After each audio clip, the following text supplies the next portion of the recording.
কোনো না কোনো পর্যায় থেকে কোনো না কোনোভাবে বাংলাদেশের বর্তমান পরিস্থিতিকে স্থিতিশীল হোক, এটা কেউ কেউ চায় না। এই কেউ কেউ বলতে যারা চায় না তারা কারা আমরা জানি।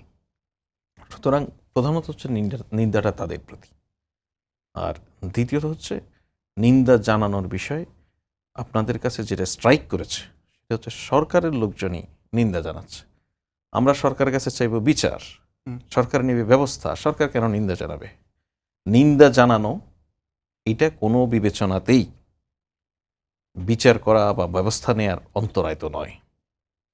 কিন্তু আনফর্চুনেটলি আমরা তো আমাদের রাজনীতিতে এই ধরনের ঘটনা আগে দেখিনি যে সরকারের মধ্য থেকেই কেউ কেউ নিন্দা জানাচ্ছেন। এই জন্য আমাদের কাছে একটু অবাক লাগছে যে সরকার কি নিন্দা জানানোরই কথা?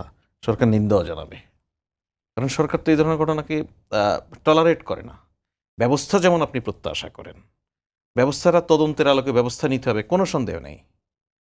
সেই ব্যবস্থা যেমন সরকার নিবে, বিচারের ব্যবস্থা যেমন সরকার করবে, একইভাবে নিন্দা জানানোটাও সরকারের কাজ।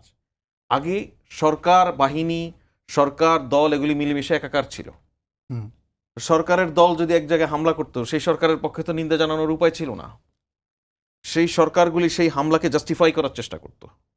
বর্তমান সরকার কোনো অবস্থাতেই শুধু হামলা নয়, কোনো অন্যায্য ঘটনাকেই, অন্যায় ঘটনাকেই জাস্টিফাই করার চেষ্টা করে না। কিন্তু নিন্দাটা কার প্রতি? আমার প্রশ্ন হচ্ছে সরকারটা, আমি সেটাই বলছি যে এই নিন্দা হচ্ছে সেই অপশক্তির প্রতি যারা আমাদের এখানে স্থিতিশীল অবস্থা বজায় রাখতে চায় না।